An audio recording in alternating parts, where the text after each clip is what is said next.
अस्सलामुअलैकुम and a very good morning everyone. This is me Arsala Tahir और आप देख रहे हैं मुस्कुराती सभी देखने सुनने वालों को खुशामदीद, गुड मॉर्निंग, सुबह बखैर।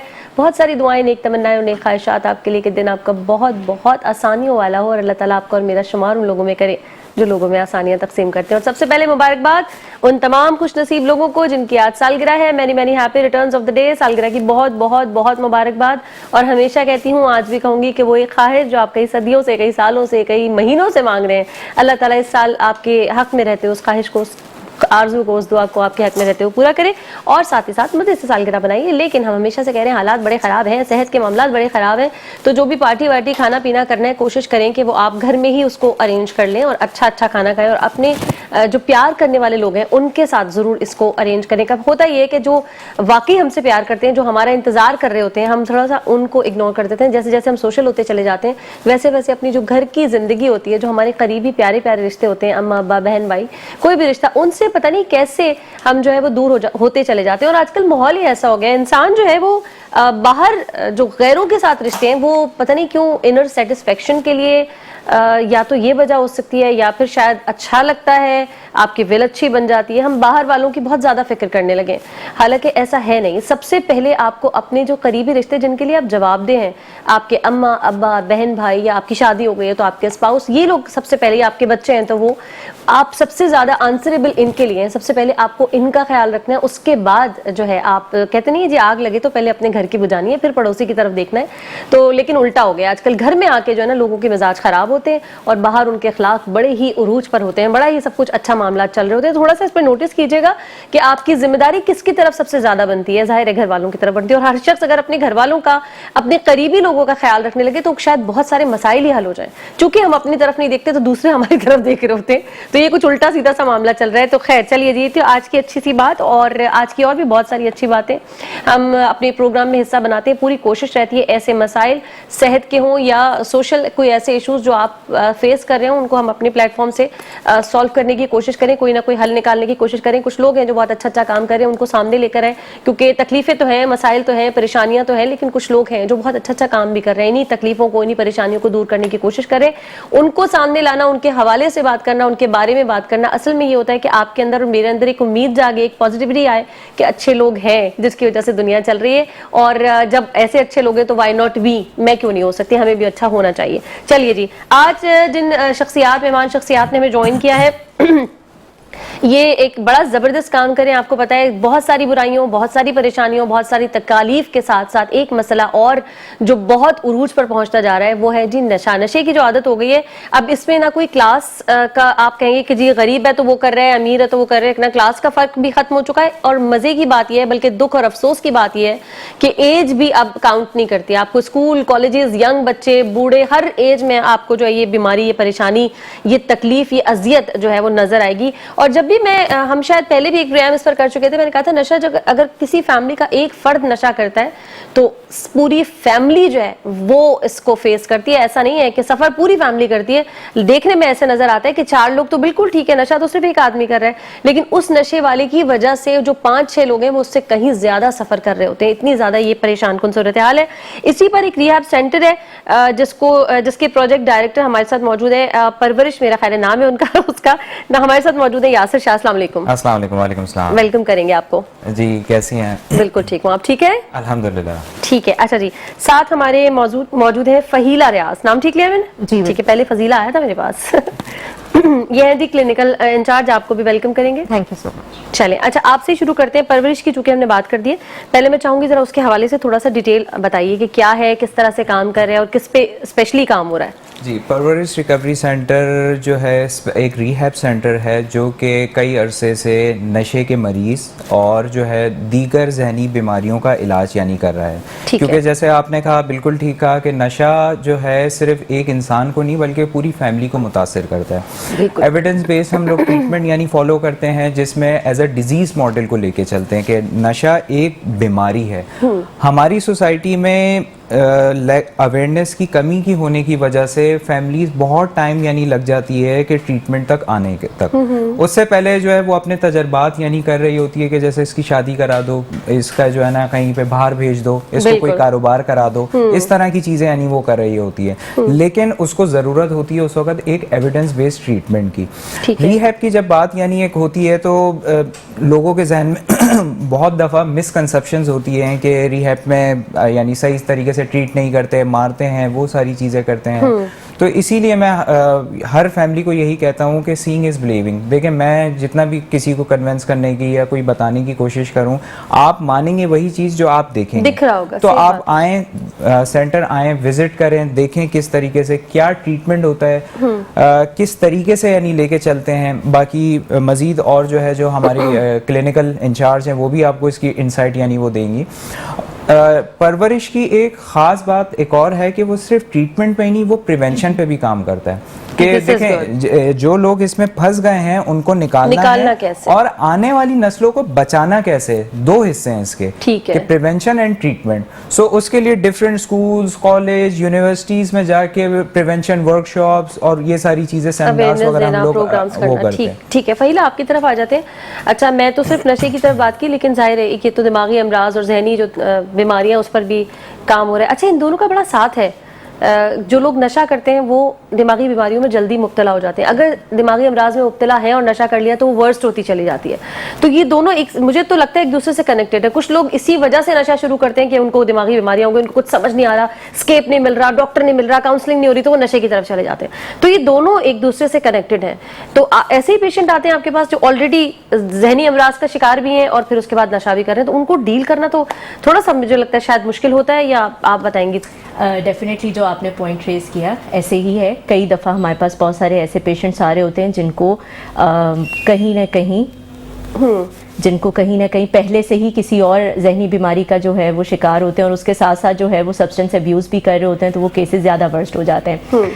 लेकिन यहाँ एक बात मैं और भी क्लियर करना चाहूँगी, ये सिनेरियोज बड़े कम होते हैं अमूमन, वरना नॉर्मली जो 90% आई वुड से जो केसेस आ रहे होते हैं वो ऐसे लोगों के होते हैं who are very fine, who are very stable in their life, सब कुछ अच्छा चल रहा था, सारी चीज़ें चल रही थी, for the adventurous purpose start किया, ठीक है, कहीं से पता चला कि ये चीज़ें हैं, इस तरह से कर सकते हैं, कॉन्फिडेंस बहुत ज़्यादा बूस्ट हो सकता है। इसके अलावा अगर आपको फॉर एग्जांपल एंजाइटी इश्यूज़ आ रहे हैं तो एंजाइटी इश्यूज़ को आप कोप अप करने के लिए सब्सटेंस यूज़ कर सकते हो। तो इन रीजंस की वजह से स्टार्ट हो रहा होता है, एंड देन इवेंचुअली जब वो स्टार्ट करते चले जाते हैं, so with the time being शुरू में तो थोड़ा चीज़ें कंट्रोल्ड होती हैं, with the passage of time चीज़ें अनकंट्रोल होना शुरू होती हैं, ड्यूरेशंस बढ़ना शुरू हो जाते हैं, लिमिट्स उस नशे की बढ़ना शुरू हो जाती है, लॉस ऑफ कंट्रोल होना शुरू हो जाता है, and then there came a stage जहाँ eventually they got addicted to that substance. So 90% cases are of those people who are completely fine without having any mental issue, और कोई इस तरह से नहीं होती है। अब उसमें होता क्या है कि नॉर्मली कभी कभार पहले से भी कोई इशू हो सकता है, और कभी कभार जब कोई भी सब्सटेंस अब्यूज़ हो रहा होता है तो उसके साथ भी बहुत सारे डिसऑर्डर्स के फीचर्स आ रहे होते हैं, सिम्टम्स आ रहे होते हैं। तो बिल्कुल इंटरलिंक ज़रूर है, ऐसा नहीं है कि अगर कोई सब्सटेंस अब्यूज़ या एडिक्शन की ही डिजीज़ की वजह से आ रहा है तो उसके साथ कोई और इशू नहीं होते। मल्टीपल फीचर्स आ रहे होते हैं, मल्टीपल डिसऑर्डर के सिम्टम्स आ रहे होते हैं, रूल आउट करने में बहुत डिफ़िकल्टी हो रही होती है, बिकॉज बहुत सारे जो सब्सटेंस अब्यूज़ के सिम्टम्स हैं या बहुत सारे सब्सटेंस अब्यूज़ या ड्रग्स के हमारे पास जो सिम्टम्स हैं वो बहुत सारे डिसऑर्डर से मैच कर रहे होते हैं। तो बड़ा डिफ़िकल्ट होता है वहाँ रूल आउट करना कि ये जो कंडीशन है either is because of that substance he has used, या ये वाकई ही किसी डिसऑर्डर की वजह से आ रहा होता है। बट 90%, अदरवाइज 90% वो वाले 10% वो वाले केसेस हैं, 90% हमारे पास उन लोगों के केसेस हैं जिनको पहले से कोई ऐसा इशू नहीं होता, सिर्फ शौक के लिए, मजे के लिए स्टार्ट किया और फिर उसमें फंस गए और वो एडिक्शन की तरफ। पहले तो क्या मतलब अगर किसी को मेंटल कोई प्रॉब्लम नहीं है, कोई ऐसी, वैसे तो आजकल हर दूसरे बंदे को कोई ना कोई मसला है जरूर, लेकिन अगर हम मान लेते हैं लेट्स सपोज कि कोई भी मसला नहीं है, फन में आपने या किसी ने स्टार्ट कर दिया कोई भी नशा, कुछ अरसे बाद क्या उस नशे की वजह से दिमागी अमराज शुरू हो सकते हैं? बिल्कुल होते हैं, हाँ। बिल्कुल होते हैं, बिकॉज आप एक केमिकल जो इस्तेमाल कर रहे हो, सब्सटेंस इस्तेमाल वो कर रहे दिमाग हो, पे जाके हिला रहा है, it will take something from you. अगर वो आपको कुछ दे रहा है, अगर वो आपका कॉन्फिडेंस बूस्ट कर रहा है, अगर वो आपका स्ट्रेस रिलीव कर रहा है, अगर वो नींद के मसाइल आपके दूर कर रहा है, eventually it is taking something from you also. अब वो आपको से क्या ले रहा है, आपको बदले में जो है वो आप कह लें गिव एंड टेक वाला प्रोसेस है। Okay. अगर आप उससे कोई रिलीफ ले रहे हो तो डेफिनेटली कोई कॉस्ट भी पे कर रहे होगे। वो कॉस्ट आपकी मेंटल हेल्थ की खराबी हो सकती है, वो कॉस्ट आपकी जो है वो जहनी अमराज में इजाफा हो सकता है, आपकी जिस्मानी सेहत की खराबी हो सकती है, कोई भी चीज़, आपके फाइनेंशियल लॉसेज हो सकते हैं, आपकी जो लाइफ है, जो एग्जीक्यूटिव फंक्शनिंग आप कर रहे हो, जितने अच्छे से आप कर रहे हो वो नहीं कर पा रहे विद टाइम। तो होते हैं, बिल्कुल होते हैं, जो भी आप सब्सटेंस इस्तेमाल कर रहे हो उसकी वजह से आपके पास बहुत सारे मेंटल हेल्थ ख़राब भी हो रही होती है, जिस्मानी सेहत भी ख़राब हो रही होती है, और फिर आपको एक्चुअली पता चलना शुरू होता है कि now the substance which has been used for the fun purpose, now it is creating a problem for me. सही है, ठीक है, आपकी तरफ आ जाते हैं। अब ज़रा थोड़ा सा इदारे के हवाले से मुझे पूरा डिटेल बताइए कि कितने अरसे से ये है, कितने पेशेंट्स इस वक्त आपके पास मौजूद हैं और फर्दर क्या आपके प्लान्स हैं? हम एडिक्शन की फील्ड में 2011 से हैं। 11 उस वक्त जो है हम लोग प्रिवेंशन पे यानी काम कर रहे थे, डिफरेंट स्कूल्स, अवेयरनेस वगैरह। उसमें यही होता था क्योंकि हमेशा से एक मोटिव रहा है, एक विजन रहा है कि एक क्वालिटी ट्रीटमेंट मिले एविडेंस बेस्ड। उस वक्त हमारा सेंटर नहीं था तो हम लोग रेफ़र यानी करते थे, लेकिन कुछ अरसे के बाद ये ज़रूरत महसूस हुई कि पाकिस्तान में एविडेंस बेस्ड ट्रीटमेंट फॉलो करने वाले इदारे गिनती के बहुत कम हैं, तो अवेलेबिलिटी ऑफ ट्रीटमेंट लोगों के लिए एक बहुत बड़ा मसला यानी वो बन रहा था। तो यही सारी चीज़ को देखते हुए 2016 में हमने परवरिश रिकवरी सेंटर की पहली ब्रांच की बुनियाद रखी जो कि मलीर में वाक़ है। वहाँ से शुरुआत हुई, रिस्पांस यानी लोगों का बहुत एक तरीके से अच्छा आया, सेटिस्फाई हुए। क्यों? क्योंकि ऑब्वियसली सी बात है कि एक इंसान जब वो नशे में फंसता है तो पूरी फैमिली मुतासिर हो रही होती बिल्कुल है। ऐसे। अब उस शख्स को निकालने से उस शख्स को उस जगह से निकालना मतलब पूरी फैमिली को एक तरीके से ऑन ट्रैक लेकर आना। इसी तरीके से चीज़ें बढ़ती गई। फिर सेंटर को ज़रूरत हमें महसूस हुई कि और बड़ा करने की ज़रूरत है। शुरुआत में जब 2016 में किया था वो एक छोटा सा सेंटर था, फिर जो है उसके मलीर के अंदर ही हम लोगों ने लोकेशन चेंज करके फिर एक कंप्लीट जो है ना बिल्डिंग यानी एक तरीके से रेंट आउट की और उसको वो किया। राइट नाउ अभी 40 प्लस जो हैं वहाँ पे पेशेंट हैं और 70 प्लस की कैपेसिटी है। और ज़्यादातर जो केसेस आते हैं जैसे मिस फहीना ने कहा प्योरली एडिक्शन के आते हैं। और एक और चीज़ इसमें होती है कोमॉर्बिडिटीज़ जो होती है, जैसे आपने भी मेंशन किया कि दूसरे मेंटल डिसऑर्डर्स के साथ यानी आ रहे होते हैं। अगेन फिर मैं यही कहूँगा यहाँ पे हमारे माशरे में अवेयरनेस की कमी की वजह से फैमिली को अक्सर और बेशतर बहुत देर में पता लगता है कि उसका प्यारा नशे की लत में मुब्तला है। एक छोटी सी मिसाल आपको मैं देता हूँ। आजकल हमारे माशरे में बहुत तेज़ी से फैल रहा है ये नशा मेथएम्फेटामाइन, जैसे स्ट्रीट नेम आइस या क्रिस्टल के नाम से जाना जाता है। इसके सिम्टम्स में क्या होता है कि एक्टिव यानी इंसान रहता है, कंसेक्यूटिवली 2-3 दिन तक जाग भी सकता है, और हद से ज़्यादा उसका जब इस्तेमाल होता है तो एक स्टेज आ जाती है ड्रग इंड्यूस साइकोसिस। उसमें क्या होता है कि रियलिटी से चीज़ें हटना शुरू हो जाती हैं, आवाज़ें सुनाई देना, लोग दिखाई देना। तो वहाँ पे भी जो है फैमिली डॉक्टर के पास पहले नहीं जाती, पहले वो किसी एग्जैक्टली किसी बाबा किसी उनके पास लेके जाती है कि भाई भूत हो गया, उसका साया हो गया, इसको नजर हो गई, ये सारी चीजें, वही सारी चीजें। कोई तो लोग, सॉरी टू इंटरप्ट, कोई तो लोग पीर बाबा ही बना देते हैं कि इसको तो इल्हाम हो रहे हैं, इसको तो लोग दिख रहे हैं बड़े बड़े और वो भी बता रहा होता है बैठ के। तो मैंने बड़े ऐसे केस कि वो जो अल्लाह मुझे बहुत माफ करे, कोई पैगंबर आ गए हैं तो कोई एंजल आ गया है तो फिर उसने ये कहा है और लोग मानते हैं। बिल्कुल, इतनी कोई मतलब तालीम की कमी है कि वो तो कह रहा है, दूसरे भी मानते हैं कि ये कोई पसंदीदा बरगजीदा बंदा है अल्लाह ताला का।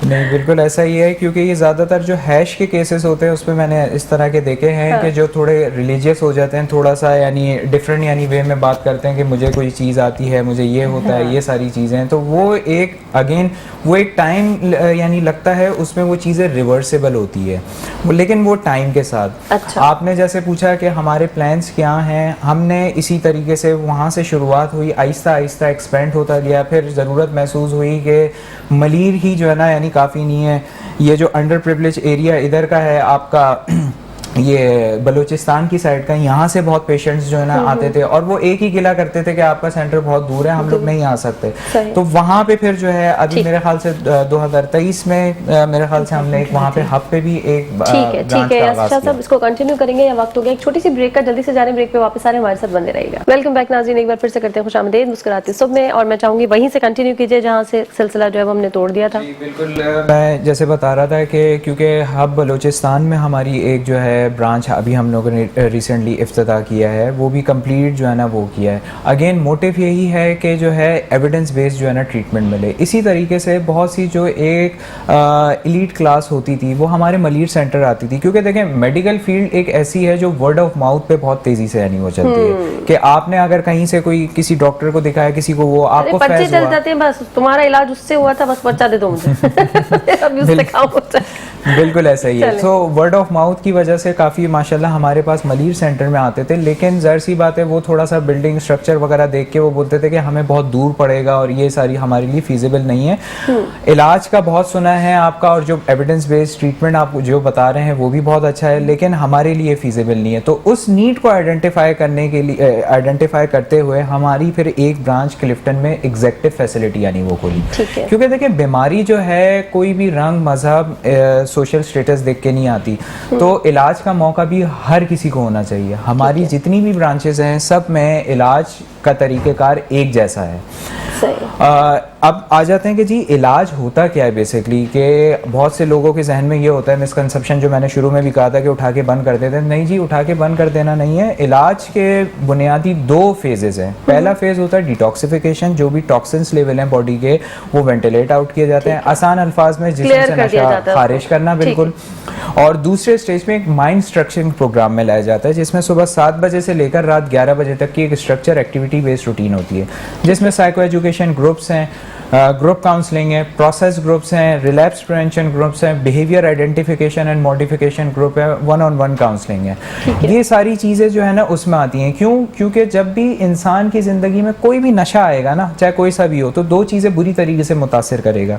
एक उसका रूटीन, सोने का, उठने का, रिस्पॉन्सिबिलिटी लेने का, कामों में दिलचस्पी शो करने का। दूसरे उसके बिहेवियर्स, मैं अनाकड़पन आ जाती है, I am always right, you are always wrong, ये सारी चीज़ें आ जाती हैं। उसे लगता है कि वो सब कुछ कर रहा है, उसको लगता है कि वो ही सही है। तो यही सारी चीज़ें जो है प्रोसेस यानी कराई जाती हैं स्टेप बाय स्टेप। चलिए ठीक है, आपकी तरफ आते पहले ये जो प्रोसेस बता दिया इस तरह से ठीक किया जाता है, ये तरीकाकार होता है। कितने लोग जो है वो आपको नज़र आता है कि अच्छा रिस्पॉन्स देते हैं, बड़ी मुस्तकिल मिजाजी से रहते हैं, इलाज भी करवाते हैं और जाकर भी उस पर कायम रहते हैं? इसका अगर मैं रेशो पूछूँ कि जाके दोबारा शुरू कर दिया या बीच में से भाग गए, क्या होता है, ज़रा बताइए। देखिए, ये बड़ा ज़बरदस्त आपने पॉइंट रेस किया है, जिसमें आपने मुस्तकिल मिजाजी कंसिस्टेंसी का एक वर्ड यूज़ किया। तो ये बड़ा मुश्किल होता है जब भी कोई पेशेंट हमारे पास ट्रीटमेंट सेंटर आ रहा होता है, बल्कि ये कंसिस्टेंसी जहाँ पेशेंट में कम होती है वहाँ फैमिली में भी कम होती है।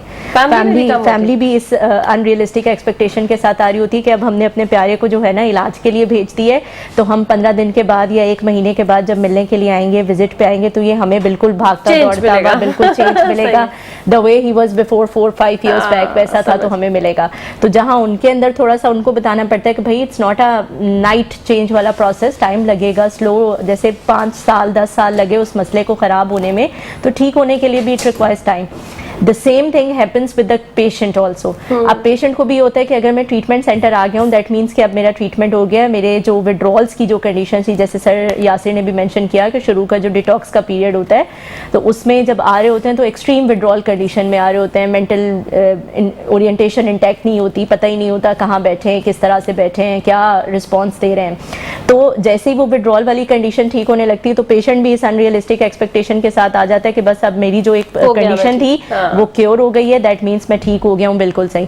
तो वहाँ पे उनको इस चीज़ को बताना है कि देखें ये तो एक शुरू की कंडीशन थी ना, ये तो एक पार्ट है आपके ट्रीटमेंट का जो क्योर हो गया या मैनेज हो गया। Actual treatment starts before after that. जब वो विड्रॉल्स वाली कंडीशन आपकी खत्म हो गई, अब एक्चुअल ट्रीटमेंट स्टार्ट होगा, where you have to analyse कि ये चीज़ें कहाँ से आ रही हैं, कौन से बिहेवियर्स मेरे इस चीज़ को लीड कर रहे हैं, क्यों मैं बार बार रिलैप्स की तरफ चला जाता हूँ।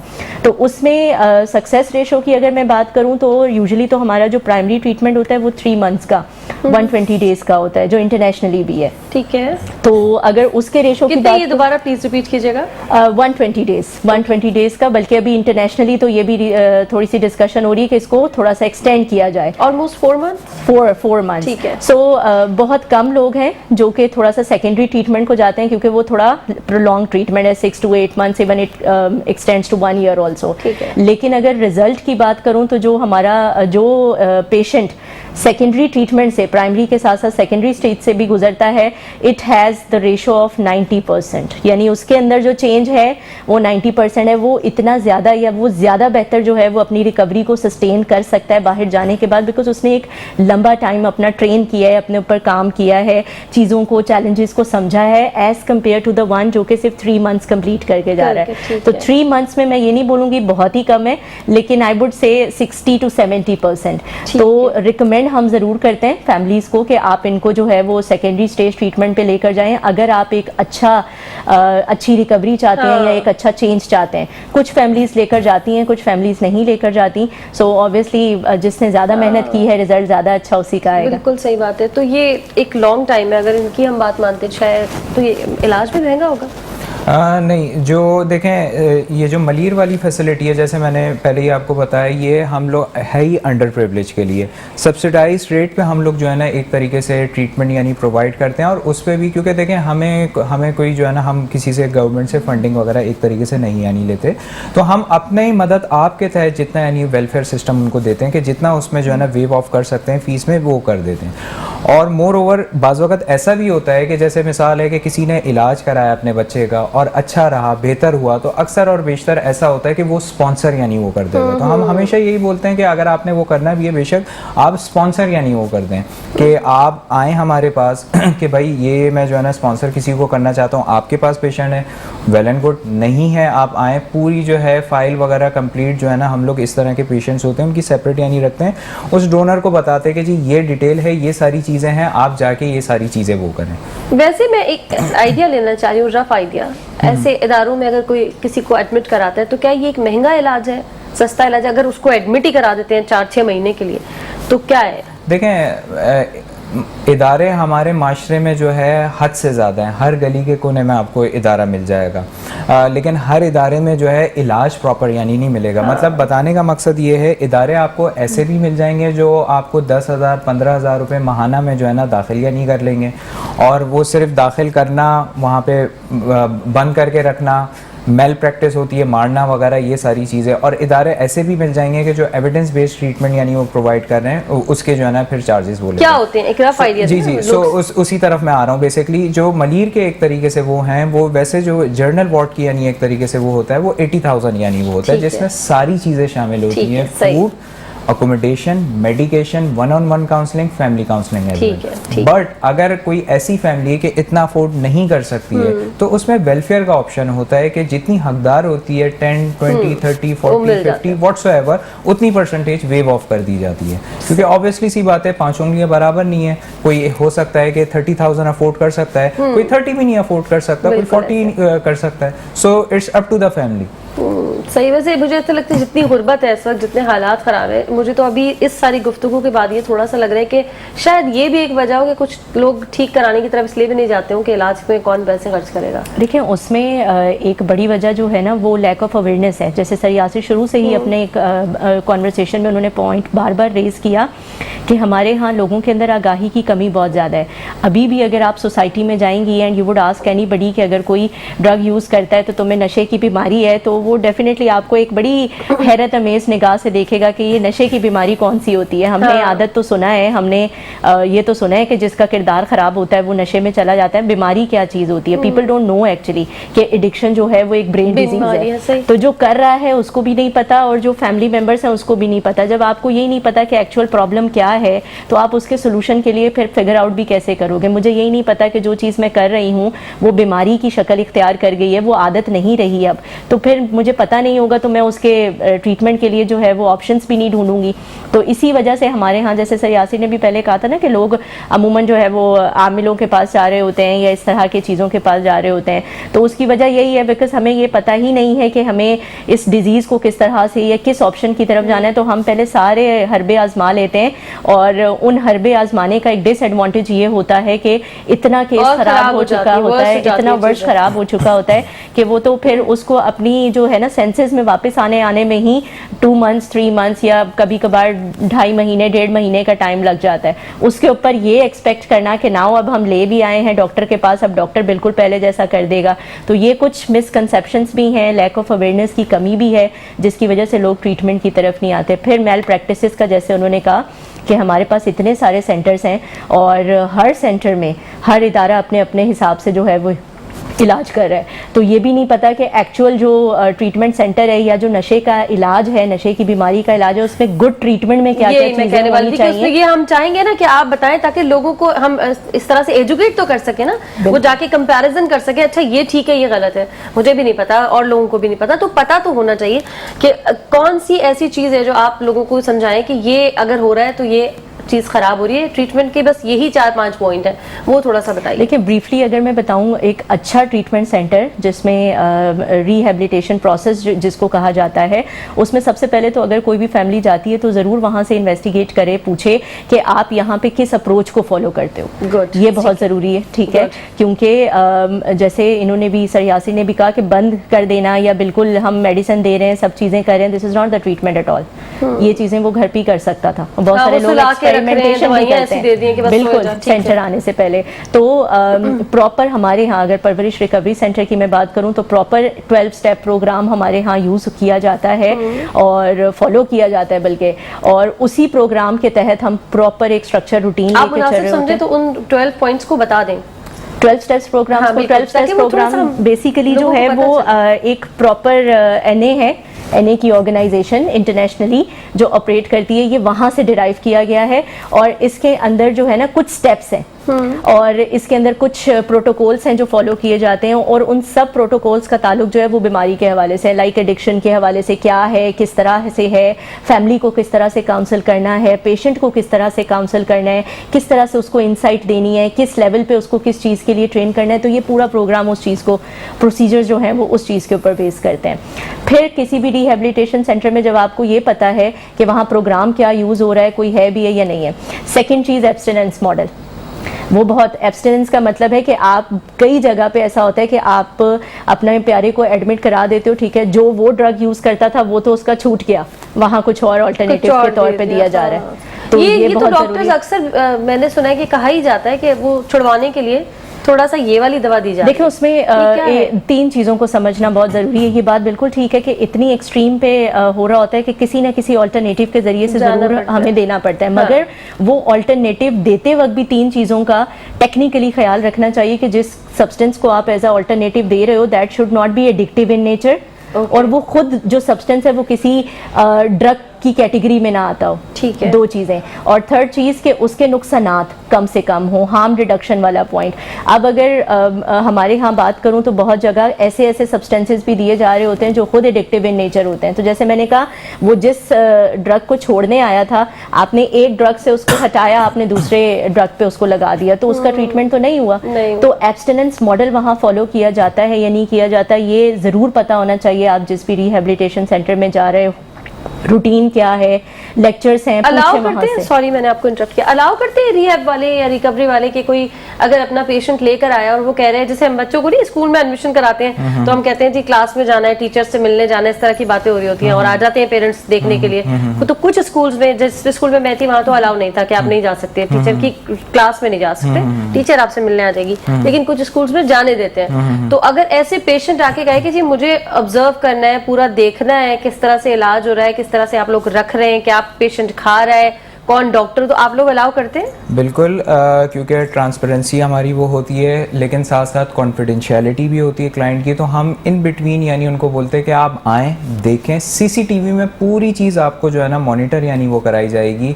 आप जो यानी देखें, बहुत सारे वो होते हैं कि क्लेम करते हैं सेंटर्स वाले कि जी ये हो रहा है, ये साइको एजुकेशन ग्रुप्स भी हम लोग कर रहे हैं, ये भी कर रहे हैं, वो भी कर रहे हैं। मैं बोलता हूँ हम लोग किसी की बात नहीं करते हैं, हम लोग अपनी रिस्पॉन्सिबिलिटी लेते हैं। जो एक रूटीन आपको दिया जा रहा है, आप रूटीन वाइज जो है ना आके रैंडमली आए, चक्कर लगाएं, देखें क्या 11:15 बजे जो है वो साइको एजुकेशन का ग्रुप हो रहा है या नहीं हो रहा। ये आप लोगों ने अलाउ किया, कोई भी आ सकता है कि आए अपनी तसल्ली करे। ऑब्वियसली सी बात है, मैंने आपको कहा ना कि सीइंग इज बिलीविंग, मैं जितना भी बोलना यानी बोलूं, जो आप मानेंगी वही जो है ना नजर आएगा, नजर आएगा। एग्जैक्टली।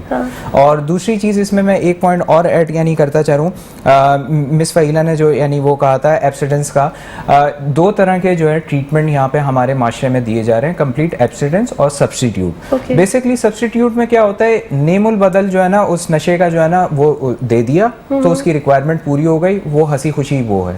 कंप्लीट एब्सिडेंस में क्या होता है कि मेडिकेशन मैनेजमेंट चलती है, एक लेवल पे सेट होती है जो हम लोग फॉलो करते हैं, आहिस्ता आहिस्ता टेपर ऑफ होती है, डिस्चार्ज से पहले मेडिकेशन फ्री भेजा जाता है। एक और चीज़, ये जो 12 स्टेप का प्रोग्राम है, इसमें थोड़ा सा मैं ऐड ऑन करना चाहूँगा कि ये यूनिवर्सल जो है ना यानी बैनुल अक़वामी सतह पे फॉलो हो रहा है। मतलब ऐसा नहीं है कि मेरा लिखा हुआ या इनका लिखा हुआ, ये 1930 से चलता हुआ आ रहा है। इसके अलावा बहुत से दूसरे जो है ना मेथड आए हैं, लेकिन इतने सक्सेसफुल नहीं रहे। स्मार्ट रिकवरी, मिल्लत इस्लामी, कुछ रिलीजियस बेस्ड एक्टिविटीज़ पे भी उन्होंने जो है ना यानी डिफरेंट और उन्होंने क्रिएट किए थे, कुछ डिफरेंट प्रैक्टिसेस पे किए थे। लेकिन अभी भी 12 स्टेप का जो वो है, एनी का जो है नार्कोटिक्स एनोनिमस, वो पूरी दुनिया में अभी भी जो है ना वो हो रहा है। बेसिकली पहले आया था AA से अल्कोहल एनोनिमस, फिर जो देखा गया नीड महसूस हुई बाहर के सिर्फ अल्कोहल के लोग ही तो नहीं है जो इस बीमारी में फंसे हुए, दूसरे भी सब्सटेंस होते हैं, तो इसको फिर इसका नाम चेंज करके NA वो किया, नार्कोटिक्स एनोनिमस। और यही प्रोग्राम हम लोग एक तरीके से फॉलो करते हैं। बिहेवियर मॉडिफिकेशन प्रोग्राम होता है। मैं हर फैमिली को बोलता हूँ कि देखें, आप कोई भी इदारे का इंतखाब करें, एक इदारे में, एक ट्रीटमेंट में और एक वेकेशन मोड में डिफरेंस रखिएगा। क्योंकि बहुत सी फैमिलीज आती हैं ओवर पैम्पर्ड यानी कर रही होती हैं कि सारी लग्जरीज यानी मिल जाए, सब कुछ यानी वो हो, बस वो ये सारी चीज़ें हो जाए। मैं उनको यही यानी समझाने की कोशिश करता हूँ कि देखें, अगर एक सारी चीज़ें प्लेट पे रख के यानी उनको यानी मिल रही हैं कि घर पे आके अगर उनका डिटॉक्स यानी वो हो रहा है, नेक्स्ट टाइम नशा करने से पहले वो थोड़ी सोचेगा कि यार ज़्यादा से ज़्यादा क्या होगा, कि दोबारा से घर वाले फिर उनको बोलेंगे, सेंटर वाले, घर पे ही बैठे हुए AC में सुकून से मैं डिटॉक्स यानी करवा लूँगा। तो इसीलिए इन पेशेंट जो है ना डिटॉक्स ज़रूरी होता है। सही है, ठीक है। अच्छा, फैमिली की बहुत जिक्र हो रहा है बार बार। इदारे में किसी ने अगर एडमिट करा दिया है अपना कोई रिश्तेदार, तो वो फैमिली इन्वॉल्वमेंट क्या है? मतलब वो लोग आते रहे, विजिट करते रहे, उनकी काउंसलिंग क्यों ज़रूरी है और उनसे किस तरह से आप उनको इन्वॉल्व करें जबकि पेशेंट तो आपके पास एडमिट है? ट्रीटमेंट की जब बात की जाती है ना, ट्रीटमेंट इज़ अ ट्रायंगल। ठीक है। अब ट्रायंगल में देयर आर 3 एंड्स, सो उसमें there is a patient, there is a professional and then there is a family. तीनों का कोऑर्डिनेशन होना बहुत ज़रूरी है। जहाँ मैं पेशेंट को साइको एजुकेट कर रही हूँ, उसको ट्रेन कर रही हूँ यहाँ से जाकर अपने एनवायरनमेंट में कैसे कोप अप करना है, तो जिन एनवायरनमेंट में जिन लोगों के साथ उसने जाना है उनको भी उस चीज़ की अवेयरनेस बहुत ज़रूरी है। क्योंकि हमारे यहाँ 2 एक्सट्रीम्स, पेरेंटिंग की भी अगर बात करूं या फैमिली में की बात करूं, तो 2 एक्सट्रीम्स एग्जिस्ट करते हैं। या तो ट्रीटमेंट के बाद बिल्कुल फैमिली इतनी स्ट्रिक्ट हो जाती है, हर छोटी छोटी चीज़ पे उसको कह रहे हैं, उसको पास्ट की चीज़ों पे टॉन्ट किया जा रहा है, या फिर बिल्कुल ही खुला छोड़ देते हैं कि नहीं अब तो इसने ट्रीटमेंट करा लिया, अब बिल्कुल ठीक है, अब इसकी चीज़ों को सुपरवाइज करने की जरूरत नहीं है। ठीक है। तो वहाँ पे फैमिली काउंसलिंग के जरिए से उनको बताया जाता है कि देखें, आपकी जिम्मेदारी खत्म नहीं हो गई है ट्रीटमेंट सेंटर में लेके आने तक, इसके बाद भी आपकी ये रिस्पॉन्सिबिलिटीज़ हैं, आपने इन चीज़ों को सुपरवाइज करना है, इन पैटर्न्स पे को लेकर जाना है, क्या चीजें आपने नहीं करनी, क्या नहीं करनी और किस तरह से उसको कंप्लीट करना है। तो उस पूरे प्रोसेस में फैमिली का समझना भी बड़ा जरूरी है। ठीक है फहीला, इसको कंटिन्यू करेंगे, वक्त हो गया एक छोटी सी ब्रेक का, जल्दी से जा रहे हैं ब्रेक पे, वापस सारे हमारे साथ बंदे रहिए। वेलकम बैक नाज़रीन, एक बार फिर से करते हैं खुशामदीद मुस्कुराती सुबह में। और फहीला, क्या बात हो रही थी? फैमिली के इन्वॉल्वमेंट कर रहे थे कि फैमिली की इन्वॉल्वमेंट क्या है। तो फैमिली को भी इस चीज़ पे गाइड करना कि देखें, आपकी सिर्फ यही इन्वॉल्वमेंट नहीं है कि आपने आना है 15 डेज़ बाद, आपने विजिट करना है, मिलना है, मुलाकात करनी है, उसको चीज़ें प्रोवाइड करनी है and then you have to go back. आपकी जिम्मेदारी ये है कि जहाँ पेशेंट उस ट्रीटमेंट में इन्वॉल्व है, आप भी उस ट्रीटमेंट में इन्वॉल्व हो, अंडरस्टैंड करो चीज़ें किस तरह से हैं, किस तरह से नहीं है। और उससे एक एडवांटेज ये होता है कि जब हम दोनों साइड पर गाइड करते हैं, क्योंकि क्योंकि कई दफ़ा क्या होता है पेशेंट ट्रीटमेंट नहीं समझ पा रहा होता, फैमिली समझ जाती है, तो भी बहुत एडवांटेज होता है कि बहुत सारी चीज़ें फैमिली की साइड से भी कम्युनिकेट की जा रही होती हैं। कई दफ़ा ये चीज़ बैरियर भी क्रिएट करती है कि फैमिली नहीं समझ रही, पेशेंट समझ रहा है। ओके अच्छा, ऐसा तो भी हो रहा है। It at the same time ये एडवांटेजेस भी है और ये डिसएडवांटेजेस भी है। सो इसलिए हमारी कोशिश होती है कि पेशेंट के साथ साथ फैमिली को भी इस प्रोसेस से गाइड किया जाए। क्यों? क्योंकि उसने जाना उसी इन्वायरमेंट के अंदर है। हाँ, ये मैं कहने वाली थी कि हॉस्पिटल के बाद जो एक टफ टास्क उसको मिलने वाला है, वो जो खतरनाक जंग असल में लड़नी है, उसके लिए फैमिली को सपोर्ट होना बहुत ज्यादा जरूरी है। अच्छा, कौन सी एज के ज्यादा पेशेंट आ रहे हैं आपके पास आजकल? तो मैं स्कूल कॉलेजेस का इतना सुनने लगी हूँ, इतना देख चुकी हूँ कि बहुत यंग बच्चे और बच्चियां नशे में पड़ी हैं, और तो कॉलेज में स्कूल में वेरी सैड बट बड़ी आसानी से फराहमी भी है। बड़े लोग हैं यूनिवर्सिटीज़ में जो लाके दे रहे हैं बच्चों को, बाकायदा लगा रहे हैं इस चीज़ पर। तो आपके पास पेशेंट की तादाद ज़्यादा कौन सी है? ये यंग बिल्कुल बच्चे बिल्कुल एडल्ट की तादाद ज़्यादा है, और स्पेसिफिकली अगर मैं एज ब्रैकेट यानी देखूं तो 20 से लेके 35 तक का एज ब्रैकेट इसमें बहुत ज़्यादा है। और अच्छा। मज़े की बात ये कि अभी मेरे ख्याल से 2 हफ्ते पहले मेरे पास एक यानी केस आया, और मुझे खुद हैरानी भी हुई, परेशानी भी हुई पेरेंट्स को देख के। 15 साल का उनका बच्चा है। हाँ, ये मैं मुझे नहीं हुई, क्योंकि मैं बहुत सारे लोगों को 15 साल भी आप ज्यादा कह रहे हैं, आपको 12-13 साल में छोटी छोटी क्लासेस में बच्चे बड़े बड़े ब्रांडेड स्कूल्स में, और ये छोटे स्कूल्स में नहीं हो रहा, मोस्टली ये बड़े ब्रांडेड स्कूल्स में हो रहा है कि वो क्लास का एक बच्चा होता है या स्कूल में, या एक बच्चा एक लड़का या लड़की होती है जो उनको अवेलेबल फौरन हो जाता है कि इस वक्त यहाँ आपको मिल जाएगा। तो 12, 13, 14, 15 तो आपने ज्यादा बता दिया, क्योंकि मैं तो बहुत ज्यादा यंग बच्चों में सुन रही हूँ। बिल्कुल ऐसा ही है असल में, क्योंकि ये पीयर प्रेशर भी एक वो होता है। हाँ, ये भी है पीयर प्रेशर, ये भी हो गया घर की तरफ से negative peer pressure, negative peer pressure. और उसमें वही देखें, पेरेंटिंग जो है ना एक बहुत इंपॉर्टेंट रोल प्ले करती है किसी भी इंसान की ज़िंदगी में, उसकी अपब्रिंगिंग में। क्योंकि वहाँ से अगर निगलेक्ट यानी बच्चा होगा, सारी चीज़ें होंगी, कम्युनिकेशन गैप होगा, तो फिर वो अपना राह फरार जो है ना इन दोस्तों में और ऐसी जगह पे वो होगा, तो वो पीयर प्रेशर लेगा। जहाँ पे कम्युनिकेशन गैप नहीं होता ना, हमारे इधर जैसे मिस फहीला ने कहा कि 2 एक्सट्रीम्स होती हैं, या तो बहुत ज़्यादा जो है ना सख्ती कर देते हैं, या तो बिल्कुल ही सख्ती नहीं करते। तो हमारे यहाँ पे भी माशरे में भी पेरेंट्स को ये समझने की ज़रूरत है कि अर्ली स्टेज से जो है ना अपने उस पर नज़र रखें, लेकिन नज़र इतनी सख्त भी ना हो कि आज वो एक बात आपको बता रहा है तो ऐसा रद्द अमल ना दें ताकि वो दूसरी दफा कोई गलती करे तो बताने से कतराए। तो इस चीज में जो है ना वो करें। ये कम्युनिकेशन गैप ही होता है, आहिस्ता आहिस्ता आहिस्ता आहिस्ता बढ़ते बढ़ते ही फिर जो है ना इंसान राह फरार की तरफ यानी वो जाता है कि यार इसमें थोड़ा सा सुकून मिलता है, नींद अच्छी हो जाती है, ये सारे फैक्टर्स यानी वो आ जाते हैं। और जब डिजीज़ जिसके अंदर होता है, डिजीज़ बेसिकली क्या होता है कि जब लॉस ऑफ कंट्रोल हो जाता है, डिजीज़ की बात हो रही है बेसिकली, थोड़ा सा और एलोबरेट कर दूँ। 3 टाइप्स ऑफ यूज़र्स होते हैं according to disease model. First होता है ओकेजनल, कोई ओकेजन आया, फॉर इंस्टेंस न्यू ईयर आ रही है, न्यू ईयर वाले दिन कोई भी नशे का इस्तेमाल किया और फिर भूल गए, अब नेक्स्ट न्यू ईयर जब आएगी तब देखेंगे, अपने मामलाते ज़िंदगी में मशगूल होते हैं वो। ठीक है। फिर दूसरी आती है टाइप हैबिचुअल की, जो डेली बेसिस पे एक स्पेसिफिक अमाउंट में जो है ना यानी नशा करते हैं और एक स्पेसिफिक क्वांटिटी में वो करते हैं, उनका जो है वक्त जगह मिकदार पे काबू होता है। अब जिसके अंदर ये डिजीज़ मौजूद होती है ना, तो उसकी फिर तादाद बढ़ जाती है, लॉस ऑफ कंट्रोल हो जाता है, मतलब वक्त जगह मिकदार पे लॉस ऑफ कंट्रोल हो जाता है। दो तो आपने बड़े अच्छे आराम से तरीके से बता दिया। ये जो तीसरी वाली कंडीशन है, इसके होने की वजह क्या है? सो बेसिकली जो अगर इसको वो देखें साइंटिफिकली तो 40 to 50% इसमें जीन्स का यानी रोल आता है, और 60% जो है ना हमारे बिल्कुल 60% इसमें जो है ना यानी हमारे इन्वायरमेंट का वो आता है कंट्रीब्यूशन, जेनेटिक फैक्टर जो आता है। अब एक सवाल जाहिर सी बात है आएगा, तो जान छुड़ा लेंगे वो जीन्स में डाल देंगे। एग्जैक्टली, बताना ही नहीं चाहिए था। मैं उसी तरफ आ रहा हूं, जल्दी से मिटा दे इस जुमले को।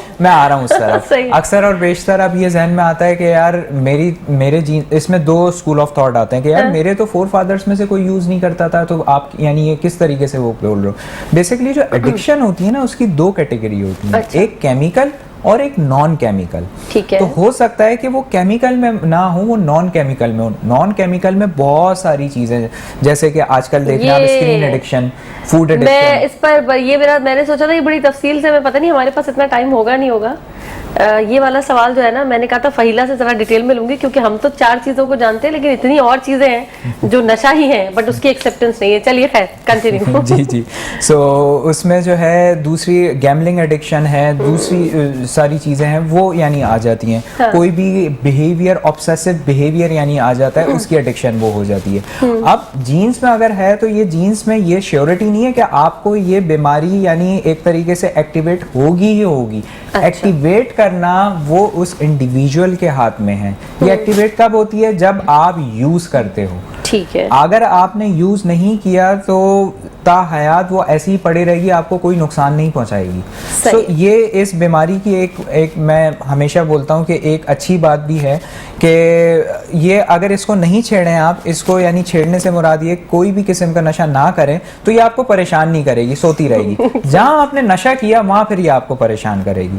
सही। और एक और चीज़ बहुत मिसकंसेप्शंस होती हैं बहुत सी फैमिलीज़ को, बहुत से क्लाइंट्स को, कि मैं फॉर एग्जांपल केमिकल एक्स यानी यूज़ करता था, मैंने 3 साल तक यूज़ किया, मामला सही था। केमिकल वाई पे जब मैं आया ना तो मेरे लॉस ऑफ कंट्रोल हो गया। तो अब मैं दोबारा जब जाऊंगा तो केमिकल एक्स कभी कभार कर लिया करूंगा, वाई की तरफ नहीं जाऊंगा। ये एक मासूमाना सोच होती है। ये मनाना है, खुद को बहाना है। Exactly. ये देखें- मासूमाना कोई नहीं है ये।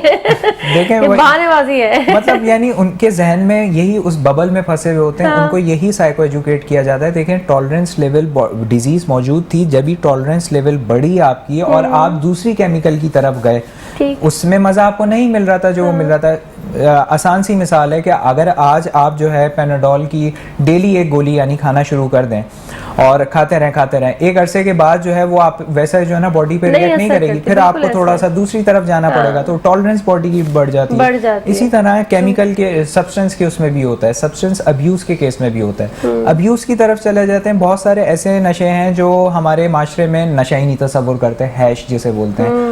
आजकल जैसे आपने कहा स्कूल कॉलेजेस में इसका बड़ा जो है ना एक तरीके से रुझान है। बहुत वेप्स वगैरह बहुत आ गए। वेप्स वगैरह में उसको जो तो है- मानते ही नहीं है। Exactly, हालांकि e-cigarettes। डॉक्टर्स उसके इतने खिलाफ हैं लेकिन बच्चे नहीं मानते। सो वेप वगैरह में अब जो है ना CBT जो है ना यानी वीट वाले जो है ना यानी वेप्स यानी आना शुरू हो गए हैं मार्केट really? में।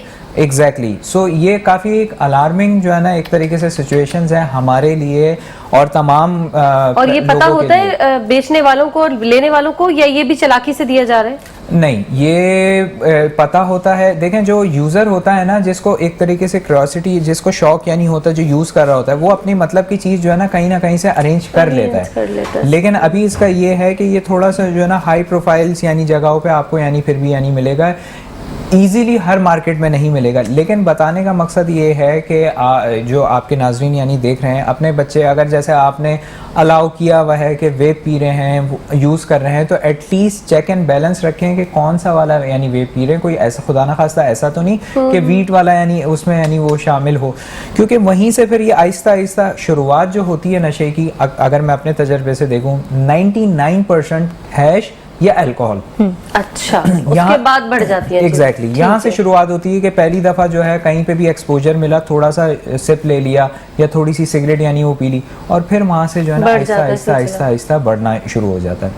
जब ट्रीटमेंट होता है, ट्रीटमेंट में इस चीज़ को स्ट्रांगली एम्फेसाइज क्लाइंट और फैमिली पे किया जाता है कि याद रखिएगा, once a addict is always a addict. मतलब ये कि यहाँ से जाने के बाद आप ताहयात आपको नशे से परहेज है। मतलब आप जो है ट्रंकुलाइजर्स, कोई मेडिकेशंस वगैरह भी नहीं यानी खा सकते, वो नींद की दवाइयां भी नहीं खा सकते। एग्जैक्टली, क्योंकि वो खाएंगे तो अब्यूज की तरफ जाएंगे। बहुत सारे ऐसे बहुत सारे ऐसे भी केसेस आते हैं। लेकिन पेशेंट को अक्सर हम सुनते हैं कि जिनको ट्रीट किया जाता है उनको तो नींद की टैबलेट दी जाती है, सुकून की या जो भी कहते हैं। बिल्कुल ऐसा ही है। सो देखें यूज में और अब्यूज में, यहाँ पे जो बात मैं कर रहा हूँ ना कि जो पेशेंट आते हैं वो ऐसे कि 8-8 जो है ना गोलियां एक पत्ता पूरा खा के आए हुए होते हैं। स्पेशली जैसे आइस की यानी वो हुई, आइस स्टिमुलेंट ड्रग है। मतलब एक इंसान के अंदर 10 इंसानों की ताकत यानी आ जाती है। कंसेक्यूटिवली 2-2 दिन तक, 3-3 दिन तक जाग सकता है बगैर सोए। अब होता ये है कि आइस यानी कर ली है, ठीक है, अब नींद नहीं आ रही क्या करें? एक गोली खाई, 2 गोली खाई, पूरा पत्ता जो है ना नींद की गोली का खा लिया। तो मतलब ये इस तरीके से क्रॉस एडिक्शन भी जो है ना चल रही होती है। तो ये सारी चीज़ें जो है ना उनको बताने, अवेयरनेस में लाना ज़रूरी होता है कि यहाँ से जाने के बाद आपने कोई भी वो लेना है, एक दफ़ा कंसल्ट ज़रूर कर लीजिएगा। ठीक है, सही है। अच्छा फहीला, ट्रीट करना किसको मुश्किल है, बिल्कुल यंग बच्चों को या जो थोड़े मिडिल एज में आ जाते हैं, 40+ पे चले जाते हैं, क्या समझती हैं आप? मैं समझती हूँ, अगर अपने एक्सपीरियंस से बताऊँ तो मैं ऐसा समझती हूँ, एज ब्रैकेट से ज़्यादा जो अभी डिजीज़ लेवल पे बात कर रहे थे ना, लेवल्स पे, अगर कोई यूज़र लेवल पे आ रहा है या कोई हैबिचुअल लेवल पे आ रहा है ना, उसको ट्रीट करना सबसे ज़्यादा मुश्किल है। बिकॉज जो एक एडिक्टेड लेवल पे आ रहा है ना, उसको तो फिर भी पता है कहीं ना कहीं कि हाँ यार मेरे साथ ये प्रॉब्लम्स आ रहे थे। अब अगर कोई बिल्कुल हैबिचुअल लेवल पे आ रहा है, उसने उस तरह से नुकसानात या कॉन्सिक्वेंसेज नहीं देखे जो एडिक्शन लेवल पे होते हुए जिसने देखे हैं, तो उसके माइंड को करना, उसके माइंड से ये बिलीव सिस्टम्स जो हैं वो वेव आउट करना कि आपको भी कहीं ना कहीं नताइज हो रहे हैं, बड़ा मुश्किल है। एज वाइज फिर भी अगर मैं कैटेगराइज कर दूं तो फिर मुझे ऐसा लगता है कि जो टीन एज है दैट इज़ वेरी डिफिकल्ट। जो अभी 15 ईयर्स पे आप कह रही थी ना, मुझे हैरानी नहीं हुई कि आपने 15 ईयर्स भी ज़्यादा बताया। वो 15 ईयर्स इस वजह से उन्होंने ज़्यादा बताया क्योंकि एक्सपेरिमेंटेशन 11, 12, 13 से स्टार्ट हो जाता है, मगर फैमिली को पता चलते 4-5 साल लग जाते हैं। बिल्कुल। तो जब पेशेंट एक्चुअली ट्रीटमेंट फैसिलिटी में आता है तो ही इज़ 15 ईयर्स ओल्ड। बिल्कुल, दैट इज़ वाई वो कह रहे थे कि 15 ईयर्स पे। तो जो उस जनरेशन के लोग हैं उनको थोड़ा सा ट्रीट करना बहुत मुश्किल है, because they have the sense of curiosity. अच्छा ये कर लिया, ये क्यूरियोस कर ली, ये इस तरह से कर लिया, दोस्त वो नहीं छोड़ सकते, पीयर्स वो नहीं छोड़ सकते। फिर वो एज ऐसी है जहाँ आप पीयर प्रेशर भी बहुत आसानी से ले रहे होते हो, तो उसमें सब्सटेंस के साथ साथ और भी बहुत सारे वेरिएबल्स आ रहे होते हैं, जिसकी वजह से वो एक बड़ी टफ आप कह लें कि पॉपुलेशन होती है ट्रीट करने के लिए। बिल्कुल सही है। Thank you so very much, आप दोनों का बहुत बहुत शुक्रिया। बहुत कुछ हमें सीखने को मिला और जितना अच्छा आप लोग काम कर रहे हैं, अल्लाह ताला मदद भी करे और लोगों को हिदायत भी दे। Once again thank you so very much. और नाज़रीन, यहाँ वक्त हुआ एक छोटी सी ब्रेक का, जल्दी से जा रहे हैं ब्रेक पे, वापस आ रहे हैं, हमारे साथ बंदे रहिएगा।